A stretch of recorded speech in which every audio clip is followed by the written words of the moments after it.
All right,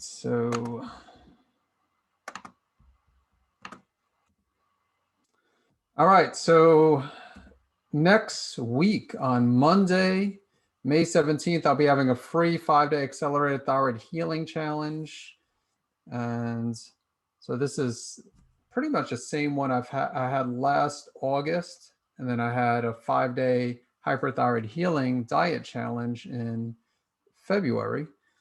So this is my third 5-day challenge. I've done a few longer ones, and not sure if I'm going to do a longer one this year. But so the way this works is, again, it's completely free. There is just well, I'll mention it. There's a VIP upgrade option, but that's completely optional. But the way it works is when you sign up, starting next Monday, every morning at around 6 a.m. Eastern time, you'll receive a daily pre-recorded lesson that's about 10 to 20 minutes, along with an assignment. There also will be live calls on Zoom and Facebook. So also should mention, I'm not going to spend too much time. Like I'm going to try to keep it to an hour, but I will be on next week live pretty much every day and different times. So I'll have 3 evening calls and 3 daily calls, because Monday through Thursday I'm doing 1 per day, and I'll be rotating. But then on Friday I'll be doing 2 calls, 1 at noon and 1 at 9 p.m. Eastern time. And again, so rotating the times to accommodate those in different time zones. And again, hopefully I'll be live streaming from Zoom to the goal is to live stream from Zoom to the Facebook group. If not, then it will just be on Zoom in all likelihood, unless if I do it to my YouTube channel, I guess. But and then there will be prizes for participation, and good prizes, in my opinion, not cheesy prizes, but yeah. Anyway, so and the everything in order to get the pre-recorded lesson and the live calls, you do not need to be on Facebook. But in order to participate for the prizes, that is something in the Facebook group that we'll be doing. So and so in order to, but again, everything else, we've had a few people just emailing saying they're not on Facebook. But again, on the page, when you visit rapidthyroidhealing.com, it'll pretty much give you more thorough explanation. And again, you do not need to be on Facebook to benefit from the challenge. But if you want to engage with others and participate in the contest and win daily prizes, be eligible to win daily prizes, and there's a grand prize, then that you would need to be on the Facebook group. But again, last time I think we had like 1,500 people register in last August, and we had probably about half of the people in the Facebook group. So there was still hundreds of people who weren't in the Facebook group and participated. And again, so the Graves' disease Hashimoto's Facebook group, and that's where a lot of the action will be taking place. All right, but that is pretty much it. Again, I don't have a presentation. It's, I called it a Graves and Hashimoto's chat, but we could talk about, if you have questions on non-autoimmune hyperthyroidism or hypothyroidism, like toxic multinodular goiter, for example, you just let me know. And before I get to questions, again, any questions, just go ahead and start typing it in the chat. And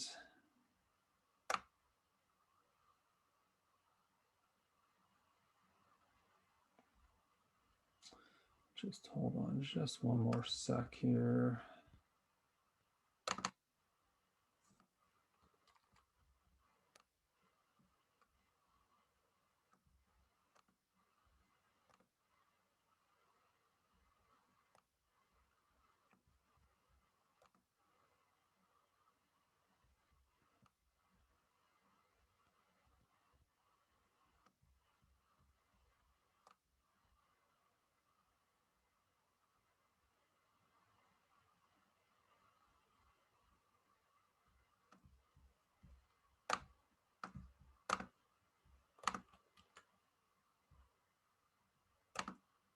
I'm just putting it one other place for those on Facebook. I'll just get to questions in this. I apologize.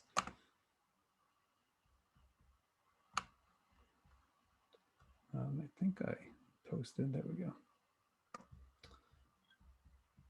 All right, so let's see what questions.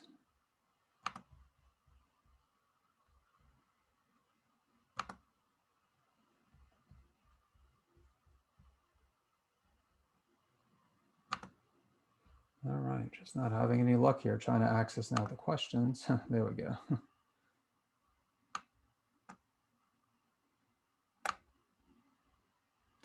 All right, let's see. A few other people listed where they're from. So we have Kelly from Englewood, Florida. Where is Englewood? I'm pretty familiar with Florida, but I know it's big, you know, but I've been to many different places in Florida. Not familiar with Englewood, but you know, welcome from Englewood. And then Zach from Costa Rica, or Angelica. Okay, Angelica from Costa Rica. And then we got Colleen in Calgary, which is in Canada. And Sandra from Greenville, so not too far from me in Greenville, South Carolina. And yeah, I'm in, for those who don't know, I'm in Matthews, North Carolina, which is right outside of Charlotte, North Carolina. All right, so let's get to questions here. And actually, we have Laura from Raleigh, North Carolina, and Kelly. Okay, south of Sarasota, southwest, and Debbie from Loveland, Colorado, Alana from Alabama, Judy from Stowe, Massachusetts. All right, so Judy has the first question, and what I'm going to try to get to everybody at least once. I can't promise I'll get to all questions. Last Wednesday I had one of these, and I didn't get to all questions, but next week, again, just sign up for the challenge. My goal next week is to answer at least everyone's most important questions. Even next week, I'm not going to guarantee I'll get to every question, but usually I'll get to everyone at least once during the challenge, and usually multiple times if you show up to the lives. So, but Judy's question. Hi, Dr. Eric. Is it possible to get hypothyroidism-like symptoms from taking bugleweed and motherwort? Like what happens if one takes too much methimazole? What are some ways one measures our progress with this disease? So motherwort, no, because motherwort isn't lowering thyroid hormone levels. Bugleweed, it's possible. Bugleweed is definitely not as potent as methimazole. So, you know, but it does have antithyroid properties. So if someone, you know, it depends on their numbers. Typically, if someone has severe hyperthyroidism, bugleweed's usually not going to make them hypo. And honestly, even with mild hypothyroidism, it's not the same as methimazole, the herbs, but it is possible. It is possible that it could create hypothyroid symptoms. And the only way really to know is with a blood test. As far as measuring progress with, you know, so for like Graves' disease or Hashimoto's, I mean, you know, so, I mean, we don't rely on symptoms, but of course we want to feel better. You know, if someone's experiencing hyperthyroid symptoms, you want those to resolve. If someone's feeling hypothyroid symptoms, we want those to resolve. You know, so blood tests with the thyroid panel, it's a little bit different with Graves and Hashimoto's. You know, obviously Graves is hyper and Hashimoto's is hypo, even though a lot of times it's subclinical hypothyroid, meaning TSH might be on the higher side, but T3, T4 might be within range, or at least within lab range. Many times it's like outside of the optimal range. But with the goal, like with Graves' disease, the goal is to be able to completely get off medication and to normalize thyroid hormone levels, normalize antibodies. What Hashimoto's, that's a goal too, but not everybody is able to get off of thyroid hormone replacement, such as levothyroxine, and not everybody's on thyroid hormone replacement, but if there's a lot of damage done to the thyroid gland and someone's on thyroid hormone, someone with Hashimoto's, they might not be able to normalize thyroid hormone levels without being on thyroid hormone replacements. But we still want to address the autoimmune component and still, normalize antibodies. Ideally, it's easier said than done. Sometimes it could be a challenge, and everybody's different. And during the challenge, I'm going to be talking, next week, the Accelerated Thyroid Healing Challenge, I'll be, talking about antibodies. So if there's questions like how to lower antibodies, there's going to be an entire call dedicated where I go over, have a presentation, and then answer questions. And and then other imbalances. So like when I dealt with Graves' disease, I didn't just go by symptoms and blood tests, but I also did saliva testing for adrenals, and my adrenals were in really bad shape. So so I did things such as stress management. I took certain herbs. In my case, I took like licorice root and B vitamins.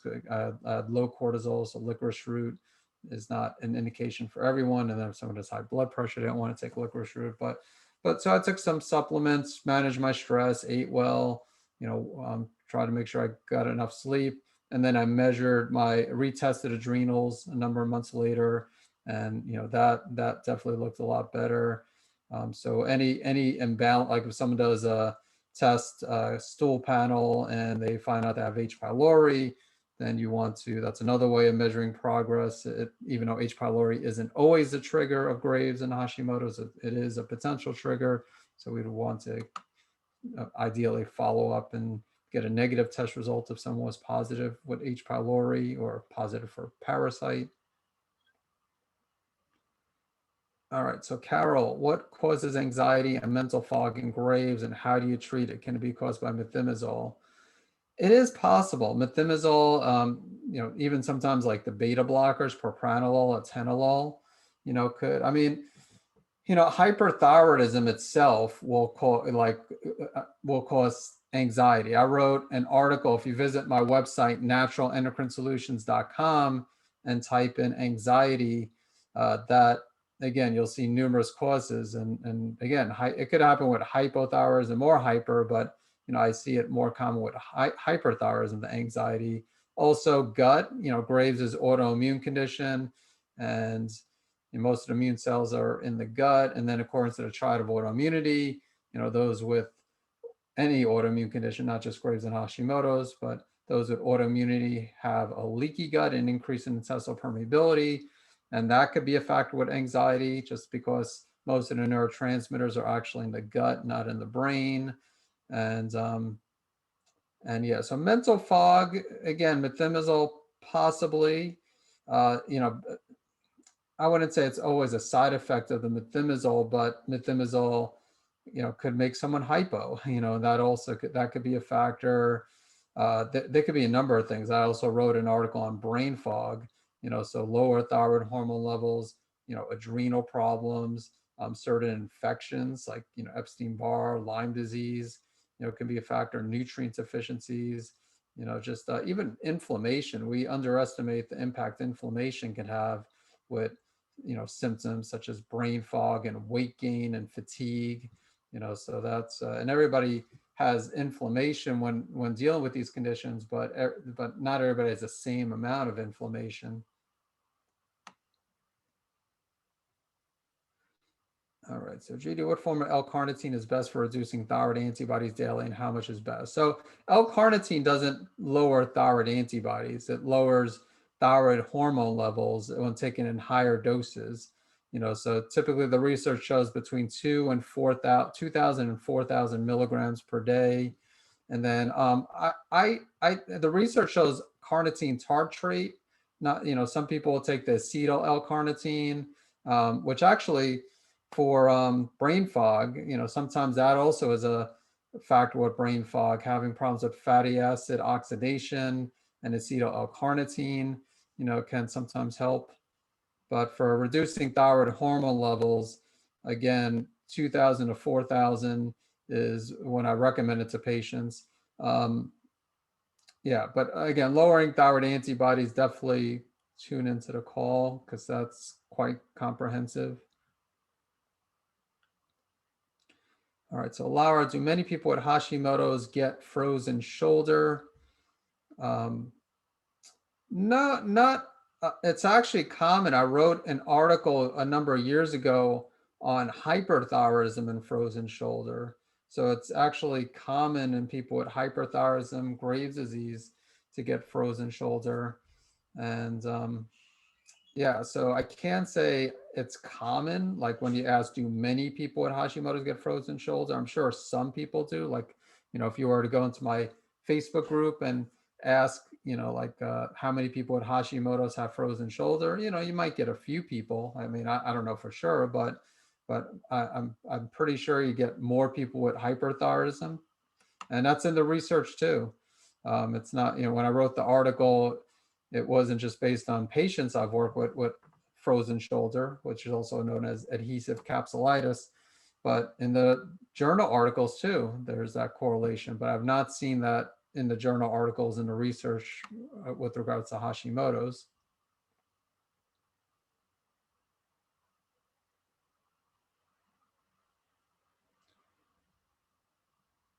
Okay, I'm gonna try, again, I wanna make sure I get to everybody at least one time here. And maybe I'll get to people multiple times, but so if someone asks multiple questions, I'll try to get back to you, but again, I wanna make sure to be fair and to get to everybody, try to get to everybody at least one time. And again, next, if I don't get to a question, just hold on to it and, and show up to one of the live calls next week.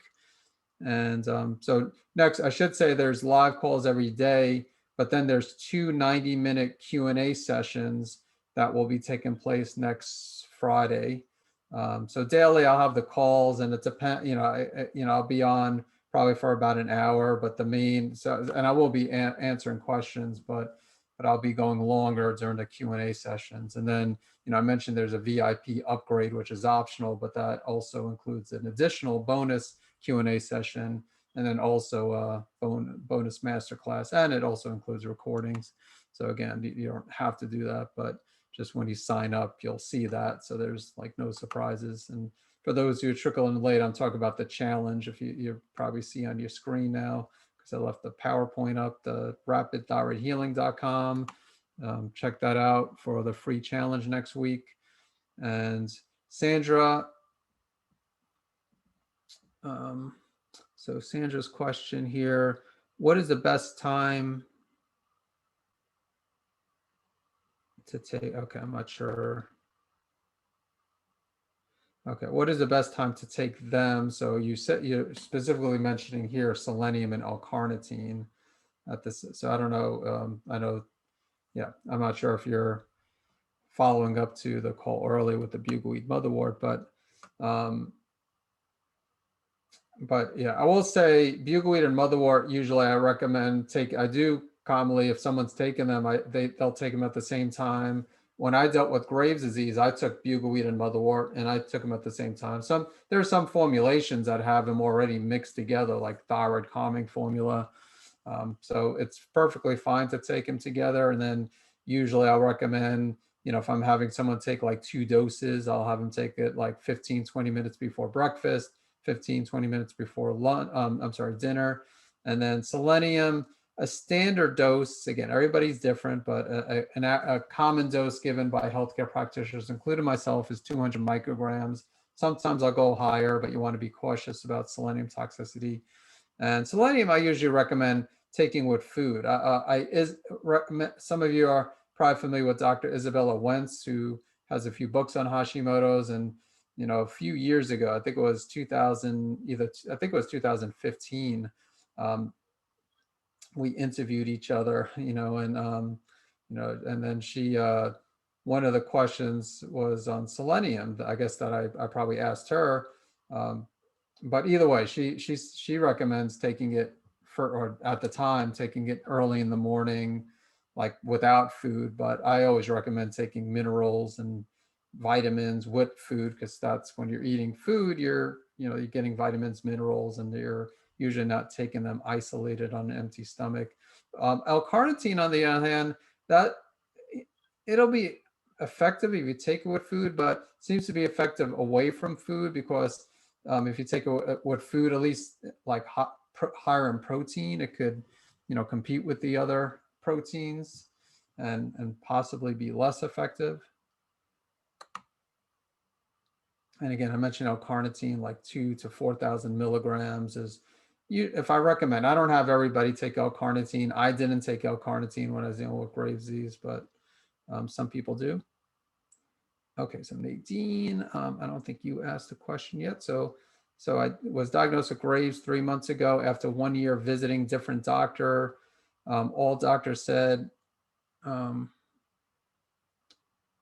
different doctor. Okay, so I guess it sounds like you visited a few different doctors, and all the doctors said with Graves, people usually lose weight, but you gain around 20 kilograms in 8 months only. Don't eat a lot, just healthy. I do work out, but still my weight increase every week. So I'm laughing because I've read in articles, it seems like for everything, you know, like frozen shoulder and brain fog. And of course, I've written an article on why some people with hyperthyroidism gain weight and not lose weight. So, so check that out on my website. But, just so there could be a few reasons. So taking anti-thyroid medication is one reason. And, I mentioned inflammation. Inflammation is a big reason why people might have difficulty losing weight and sometimes gaining weight. Increased toxic load, problems with estrogen metabolism, estrogen dominance, problems with estrogen metabolism. It's another reason. So those are a few big reasons. Even like problems like dysbiosis, intestinal dysbiosis, which is an imbalance in the gut flora, problems with the gut microbiome. So those are some of the common reasons. Definitely check out my article. If you visit my website, naturalendocrinesolutions.com, there's a little search bar, so you could just type, I forgot the exact name of the article, but I think it's why do some people with hyperthyroidism gain weight? All right, so Deborah.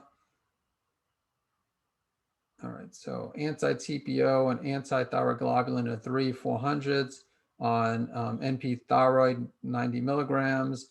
Do I need to be concerned that the antibodies are down from where I started, but still in the hundreds? Feel good. No obvious signs right now. Hashimoto's. Yeah, antibodies are tricky. So I like to see antibodies normalize. And do 100% of my patients normalize the antibodies? No, sometimes it is challenging to get them down. Um, I don't think any doctor has 100% success rate, but that's what I strive for, because again, antibodies, that's, it relates to autoimmunity. If every, but,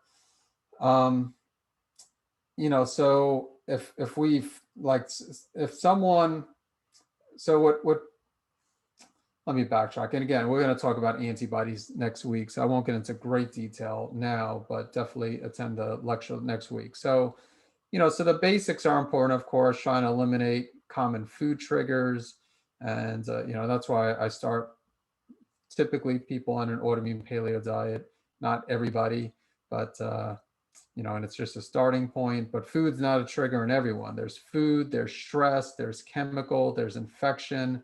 And so if we've addressed all of those factors and the antibodies still haven't decreased, there could be other factors. Sometimes, with inflammation, there could be a chronic inflammatory cycle. And, with antibodies, that's associated with increase in pro-inflammatory cytokines. So sometimes we have to break that chronic inflammatory cycle. And I talk about that too. That will be on day 4. So if you're wondering what am I talking about, again, this all makes sense if you, when you sign up for the challenge, I go in a certain order with the lessons. The live calls are kind of like a bonus. You don't have to attend the live calls, but again, one of the live calls will be on lowering antibodies, so you probably would want to attend that one. So getting back to your question, should you be concerned? I mean, I wouldn't lose sleep over it. It's not something where I would, get stressed out over, because obviously that's not going to do you any good. But it is something I wouldn't give up easily. If you've done a lot to try to get the antibodies normal, even then I'm stubborn and I still want to see, what's missing, because to me, people shouldn't have antibodies in the hundreds, and some people have them in the thousands. But and it's good that you're, have no symptoms, so your symptoms are, or your Hashimoto's is more subclinical. And, but yeah, definitely, if you haven't already registered for the challenge, I would do that. And like I said, if you're pretty much, you don't have to be on Facebook. So it's going to be kind of like right now is the live calls. All the lessons are pre-recorded. So again, you'll just get video lessons, and that you could watch at your convenience. The live calls will be recorded. So if you can't catch them live, you could watch a recording. The recordings will be available until May 23rd. So, again, there'll be time to catch your recordings if you can't watch them live. But all right, so Dan has taken 2.5 milligrams a day of methimazole, which is a pretty low dose. I don't think you had another question, Dan. I'm just making sure that's not a follow-up that I missed, but yeah, I don't think so. But yeah, 2.5 milligrams of methimazole, so that's like half a tablet per day.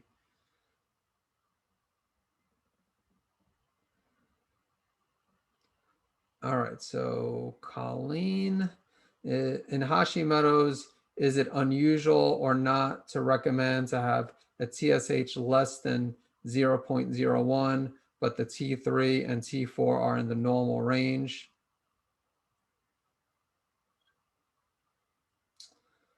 Yeah, so I probably need more information. Like, are you taking thyroid hormone? So like, if you're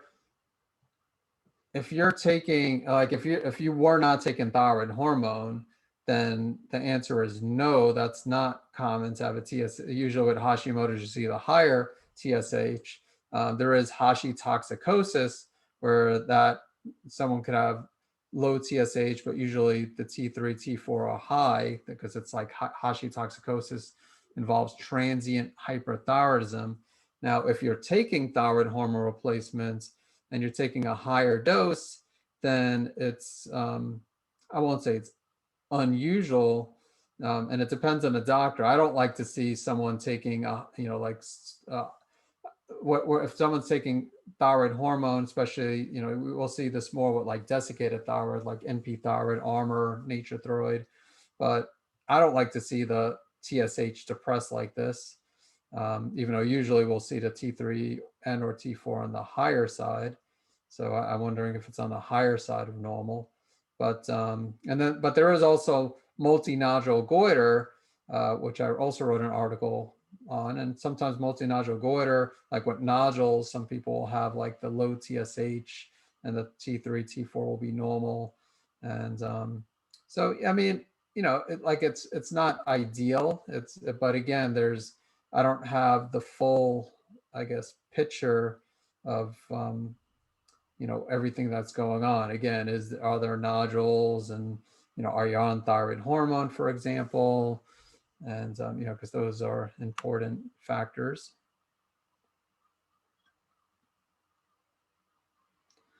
All right, is methimazole the only medication that one can take? For antithyroid medication, there's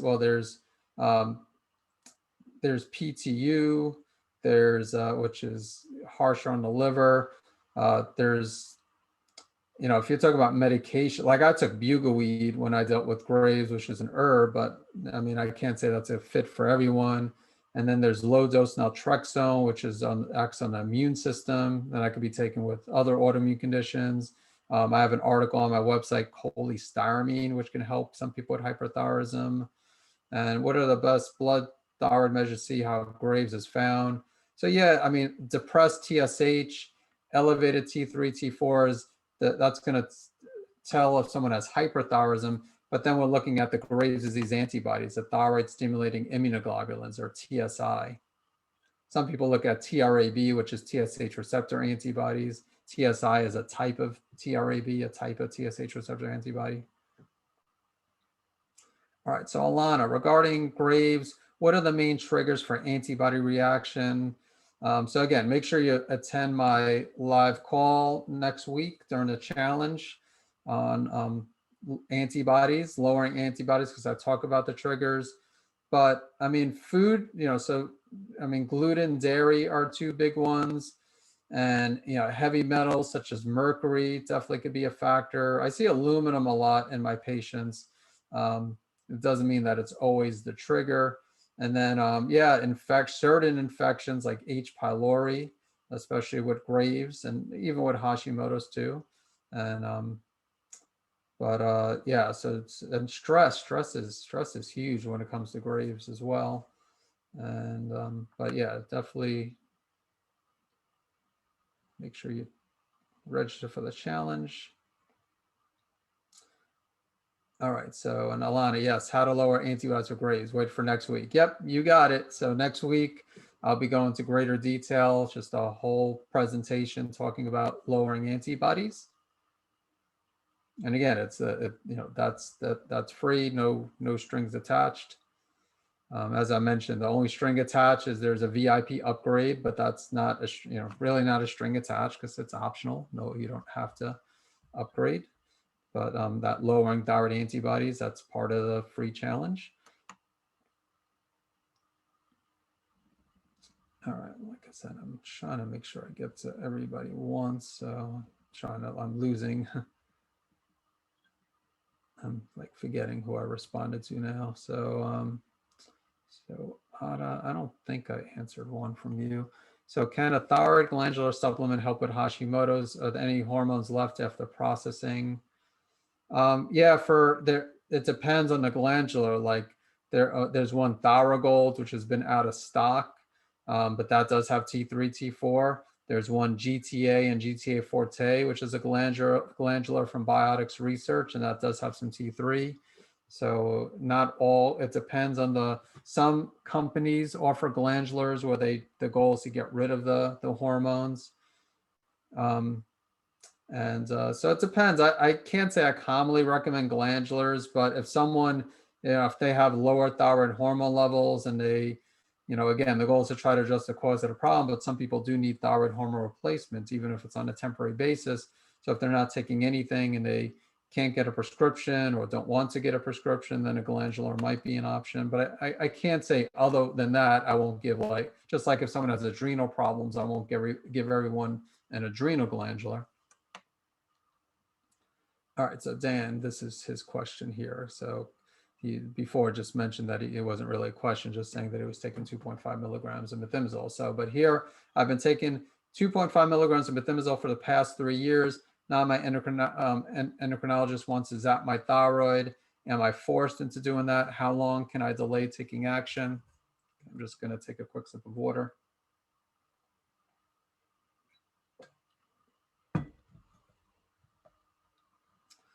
So, am I forced into doing that? So no, you're not forced into doing that. I mean, you could say no.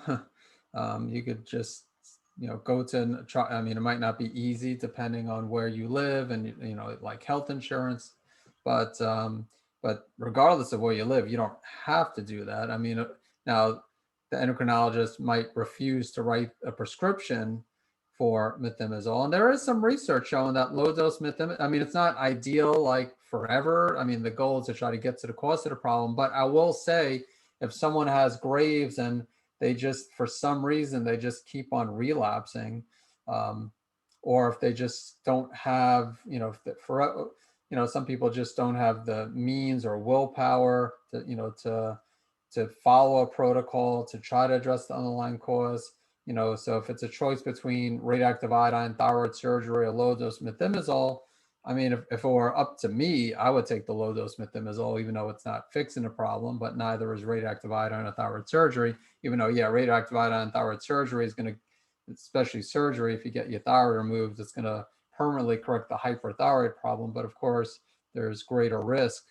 I mean, everything comes down to risk versus benefits, but yeah, so again, you're not forced into doing that. There's also bugleweed too, as an option. And as far as how long can I delay taking action? I mean, I would, if you haven't already done so, I would look to address the actual cause of the problem. So, because again, the good news is you've been on such a low dose of methimazole for 3 years, you might I can't tell you to stop it. And, there are people who do great with, like 2.5 milligrams of methimazole, but as soon as they come off, they become hyper again. But some people might be fine, like taking bugleweed instead of methimazole, especially since it's a lower dose. So that's an option to like look into. But yeah, I mean, as long as, how long can I delay taking action? So I guess as long as, you have your supply of methimazole, if you have like a 3-week supply and your endocrinologist is refusing to fill it, then you might want to start either looking for another endocrinologist who will keep you on a similar dose. But again, keep in mind, a lot of endocrinologists are against low dose methimazole. They will, they'll, a lot of them would take the same approach. So if you're unable to get another prescription from another endocrinologist, then you would need to, in my opinion, maybe look into, again, address the underlying cause. Definitely tune into the challenge next week for more information about that.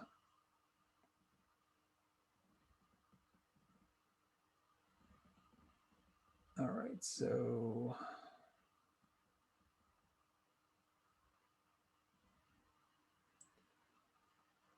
all right, so Zach, do people with Graves get frozen clamping up hands?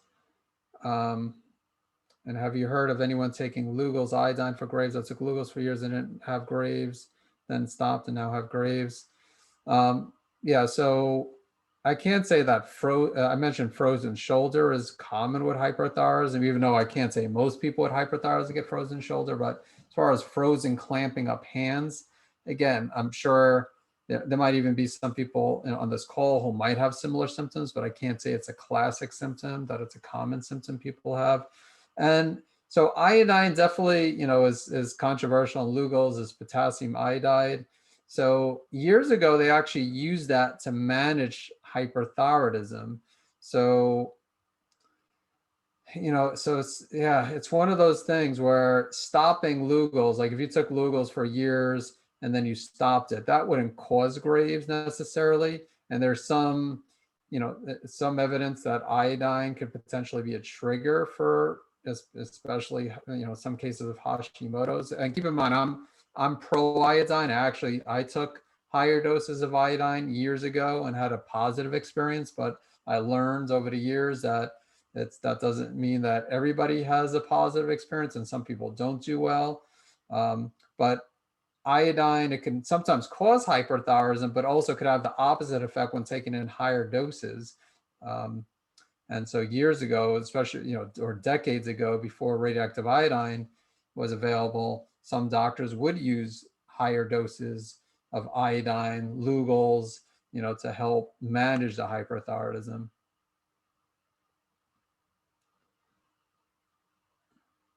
All right, so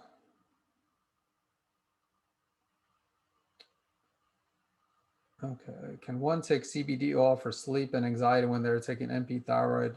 I'm pretty sure I've had patients on desiccated thyroid where they took CBD oil. So everybody's different, so I can't like tell anybody on this call to do this, because again, everybody's different, and chances are you probably be okay. But if some, it's also possible to have a negative reaction to any agents, whether it's CBD oil and an herb. So if I, even if I said to take something and someone had a negative reaction, it probably is not because you're on the NP thyroid. But anyway, so like I said, I've had people on desiccated thyroid that took, I'm pretty sure that where they took CBD oil. And similarly, I had people with Graves on antithyroid medication and taking CBD oil.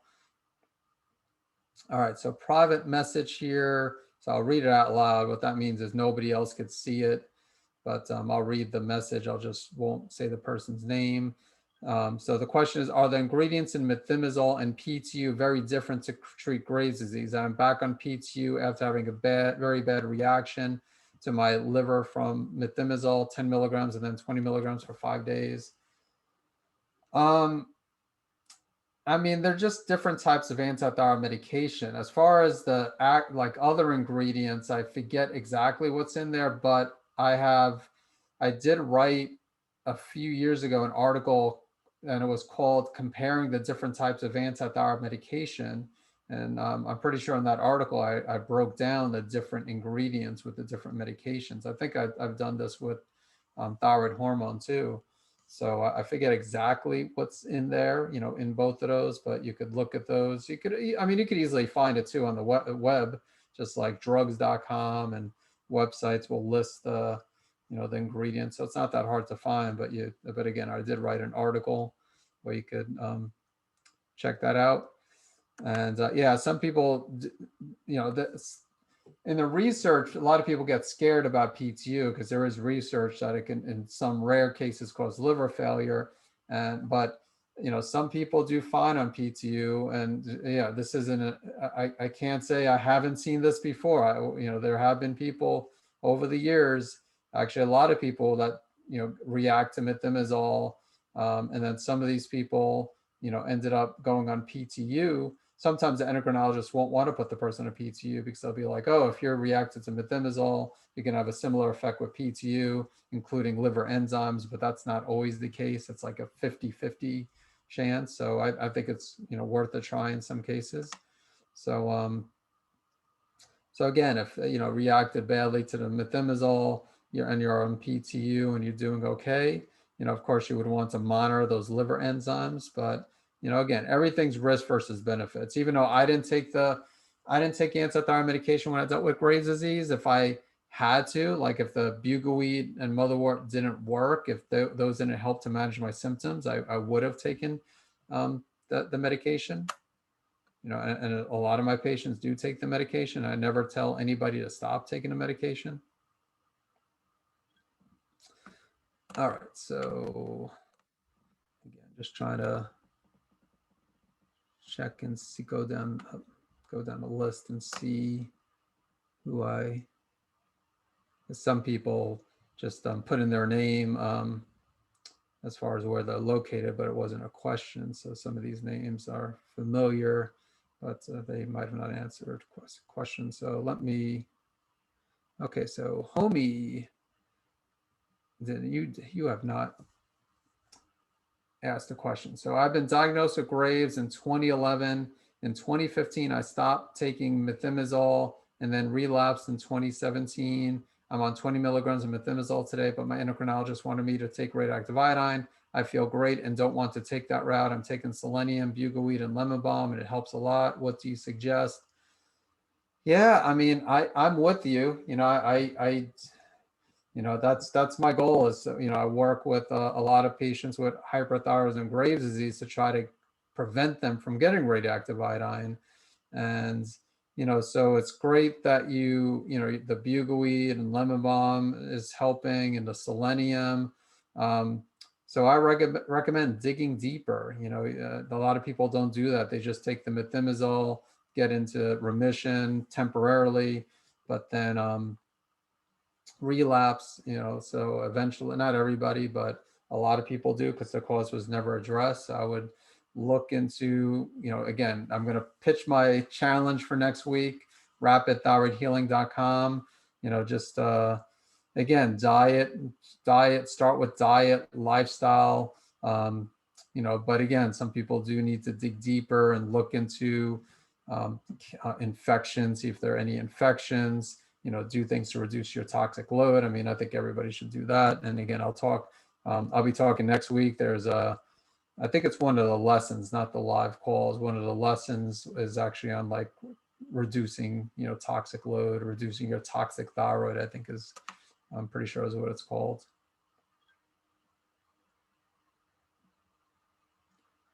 All right, so does magnesium help for hyperthyroidism? This is another private message. So a lot of people with hyperthyroidism are magnesium deficient. I mean, it's people with Hashimoto's also hypothyroidism. Hashimoto's could be deficient. So it is something where, I can't say 100% of people need magnesium, but it is low risk in most cases. Like magnesium, I never heard anything really bad happening from someone taking magnesium. If they don't need it, they might get loose stools and then they just stop taking it. If someone has hyperthyroidism, they might also get loose stools just from the hyperthyroidism. But yeah, so I can't say taking magnesium will be the magic solution to like lowering thyroid hormone levels. So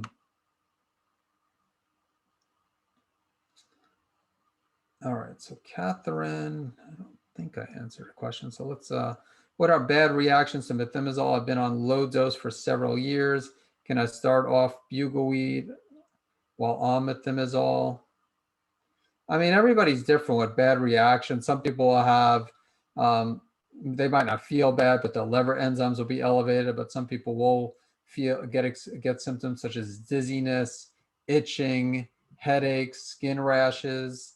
So those are some of the common symptoms. Again, you could find more information on my website, and of course, you could just in the search engines just see some of the side effects of methimazole.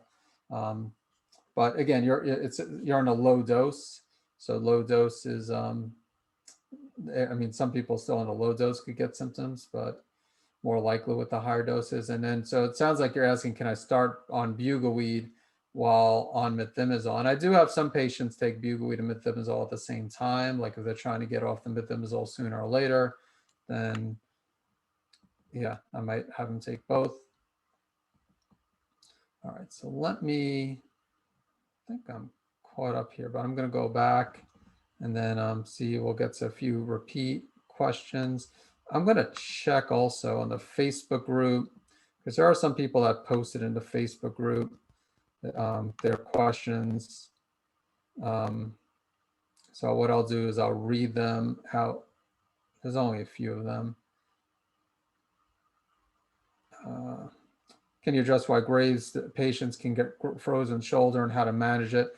So yeah, I won't get into great detail. And honestly, there's not, first of all, you could check out my article, but there's not a great way to manage it. Unfortunately, there's not like a quick solution for frozen shoulder. Once it like if you catch it when it's early, then, I mean, definitely want to lower the thyroid hormone levels as soon as you can, do things for inflammation. But some people, when it's like full-blown frozen shoulder, it's usually going to take time. And, many people can benefit from going to, like physical therapy or a chiropractor who works on extremities.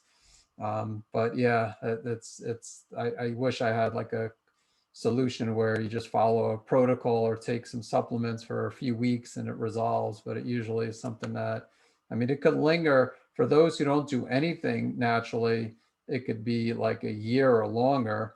When people are doing things more like making sure you have healthy vitamin D levels, taking higher dose omega-3s, and again, just doing as much as you can to reduce inflammation, and like eating an anti-inflammatory diet. All these things could speed it up, but it's still not like speeding it up like where it's like a 2 to 4 week process. Okay, Tasha here. Can you talk about possibilities of passing antibodies to a baby if wanting to conceive?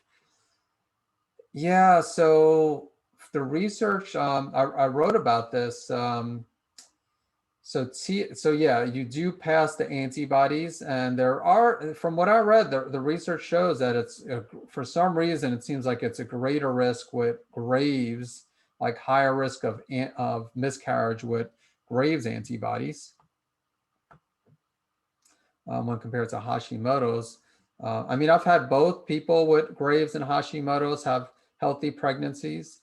It's my specialty isn't pregnant women, but I've had patients who are pregnant, and and again, yeah, but there's also been the other side where patients with again autoimmunity, got miscarriages. Just so it is greater risk.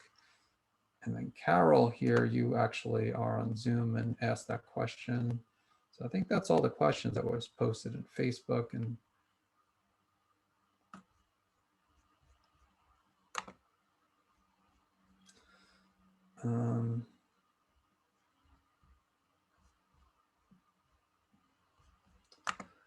just hold on just a second. I will get back to the Zoom questions. Let me just take a quick sip of water.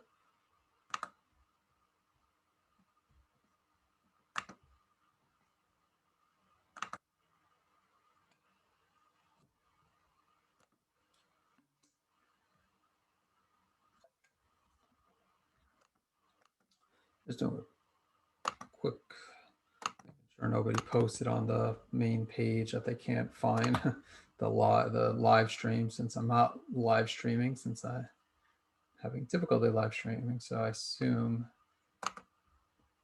anybody interested is on the Zoom call. We're just waiting for the recording, but all right, so let me see what questions I skipped over. I'm going to go like another 10 minutes. So again, I probably won't get to all questions, but like I said, just definitely attend the challenge next week. And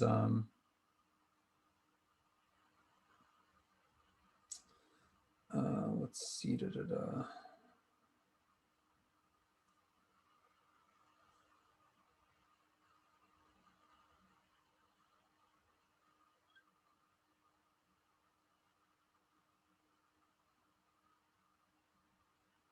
All right, just so far, all the ones I'm looking at, I think I've, any causal relationship of candida or mold and Graves. And yeah, there could be. Again, I've written articles on candida and mycotoxins, toxic molds.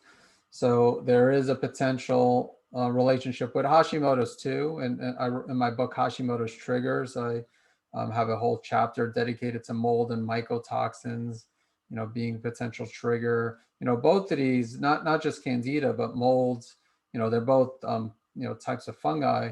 So, but they both can affect the the gut, which is tied into the immune system, but also can potentially cause a leaky gut, candida overgrowth, or mycotoxins from molds. Okay, there's really no like what adrenal supplement might be best and when is it indicated. So again, it really, like I took licorice root for low cortisol. If someone has high cortisol, they might need to take something like phosphatidylserine, for example. Ashwagandha is good too, but it is a member of the nightshade family. A lot of people do fine though with ashwagandha, but not everybody.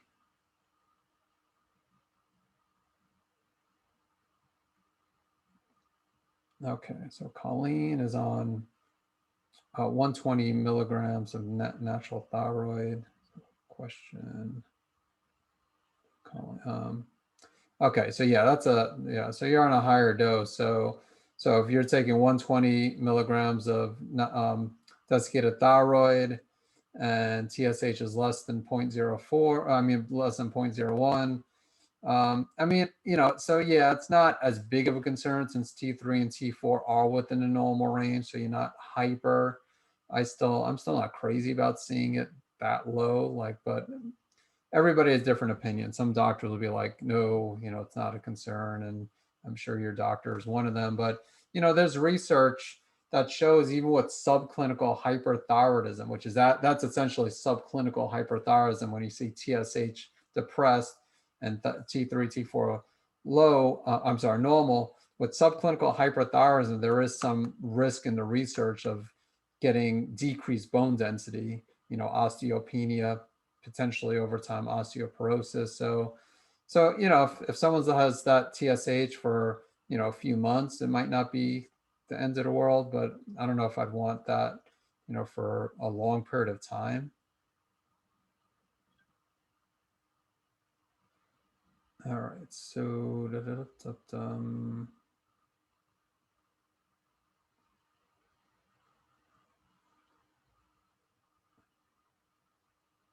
all right, so I was diagnosed with hyperthyroidism Graves 9 months ago. Now Graves is affecting my eyes, but in an opposite way. One is like lazy eye and the other is bulging. Do you know how long it could be active phase of TED, which is again thyroid eye disease? Could you please give me advice to improve my eye condition?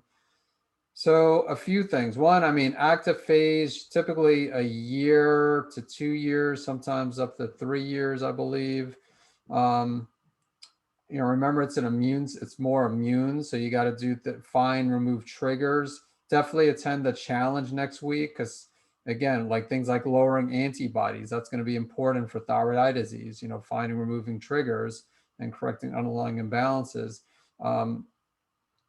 You also might want to, so a few things. I had little less than 2 weeks ago, was April 30th, I believe was the date. I had an interview on, it's on my Facebook page, but also I sent an email to everybody. It's on my YouTube channel, Natural Thyroid Doctor, as well. An interview with Dr. Rani Bannock. And she's an ophthalmologist, or a board certified ophthalmologist. And so we spoke about thyroid eye disease. So definitely check that out. And if you're interested, in June, we're having a master class. It really is her master class, and I'm participating too. So, it was, just really, anyways, a few weeks ago, like 2 weeks ago, before the master class, I didn't know that there was going to be or before the interview, I didn't know there was going to be a master class. And then it was her idea to, to put together a master class, and it's some of it's based on her presentation she's done in the past, but I guess she's modifying it. And then also she'll be answering questions. But it's her master class, and I'm going to be like, it's under her like Zoom, like it's going to be under Zoom. So it's like her Zoom account, and I'll just be, participating, I guess, just like it could be doing Q&A. So I'm honestly not sure of my role when it comes to the master class, but thyroideyediseaseclass.com is where you could find the information for that. Again, thyroideyediseaseclass.com. And so she's, again, I do have experience with thyroid eye disease as well. And you could find some articles on my website.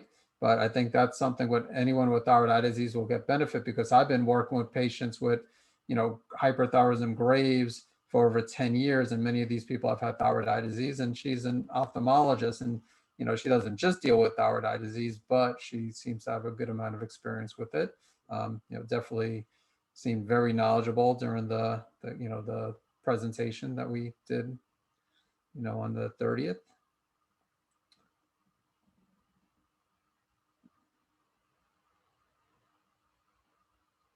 Okay, so Deborah, what about procuring the thyroid gland of a cow and eating one raw once a week to resolve Hashimoto's? Was a suggestion I got from a researcher. So not sure what kind of researcher, but again, Hashimoto's is, there's some type of trigger. So taking, like a glandular, is not, that's not, again, that's my opinion, but it's not just my opinion, that there's, Isabella Wentz is an expert with Hashimoto's, and there's so many others. And I'm sure that just about all of them would agree that there's definitely more that needs to be done, to address Hashimoto's. So yeah, I would be very skeptical.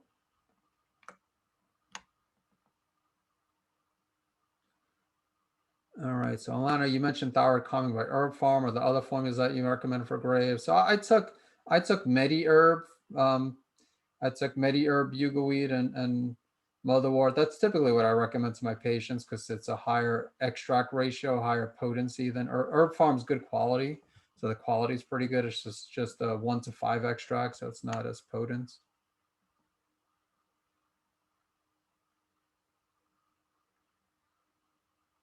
All right, so Lara, why would a person even get frozen shoulder because of Hashimoto's? What causes it? It took me 4 months of 3 days a week therapy and everyday exercise at home to get it unfrozen. Yeah, I mean that, and again, some people it's over a year. Again, it's not something I commonly see with Hashimoto's, unless we have like Hashitoxicosis, which involves, because it is more common with hyperthyroidism, but it seems like just the inflammation is, like I said, everybody with these conditions have inflammation, but in some people it's more severe than others. So again, just you might have had, for whatever reason, just a good amount of inflammation. And why did it go to the shoulder? I don't know. I mean, again, and I don't know if even like doing the research, if like the researchers, the authors behind the journal articles, if they really know why, why, like, for example, it specifically causes, frozen shoulder. Judy, do patients with Graves and Hashimoto's have accelerated dental problem? It does seem like that is the case with some people, not everybody, but there are some people that, have gone through, you know, like where I consult with, and they're like, yeah, I had like perfect dental health, and then all of a sudden I've gotten a few cavities since being diagnosed with these conditions. It seems like more so Graves than with Hashimoto's, but it could be with either one. That's another thing I need to like do an interview with a biological, try to get my biological dentist on. I've been doing trying to do like once a month, and sometimes I'll do a couple times per month, like interviews. And I do it on my Facebook page or you know, anyway, I do it in Facebook just because StreamYard, I like StreamYard a lot, but then I email the recordings to everyone. All right, can Graves cause genetic problems in fetus during conception? Well, it's not, Graves is not going to cause a genetic problem, but the hyperthyroidism could be an issue. So, and maybe you know, like I said, also the antibodies would, you know, so, but it's not going to cause genetic problems, but Graves, there is a genetic predisposition, but that's not going to be the factor. It's going to be the elevated thyroid hormone level, you know, and or the elevated antibodies. All right. Well, I actually think I might have gotten to just about all the questions. So, all right. Well, I am gonna call it a night.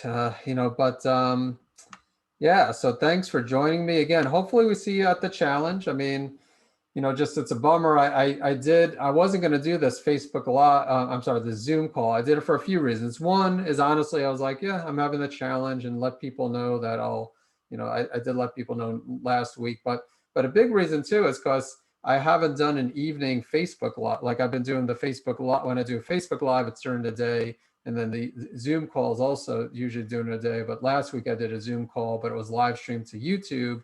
And I'm like, okay, I'll do a Zoom call and live stream it to Facebook, but I couldn't live stream it to Facebook. But hopefully I'll get it working for next week. And like I said, next, you know, so I'll be rotating the time. So regardless of where you live, you should be able to hopefully hop on to at least some of the calls. You don't have to come on every day, but you know, and obviously you don't have to come on at all if you don't have questions. You can just watch the recordings. But hopefully I'll see a good number of you. And let me stop the share here. And oh wow, I didn't realize how low my screen here. So, but yeah, so everyone have a wonderful evening, a wonderful week ahead. And yeah, just again, look forward to seeing you next Monday. And if anybody's on Facebook, I will be doing a Facebook Live this Friday. I could do it just separately on Facebook because that doesn't involve the live stream. It was just a live streaming from Zoom to Facebook. Again, I have to figure out what's wrong with that. I'll have to do a few practice sessions here. So, all right, everyone, take care. Have a great night. Thanks for your questions.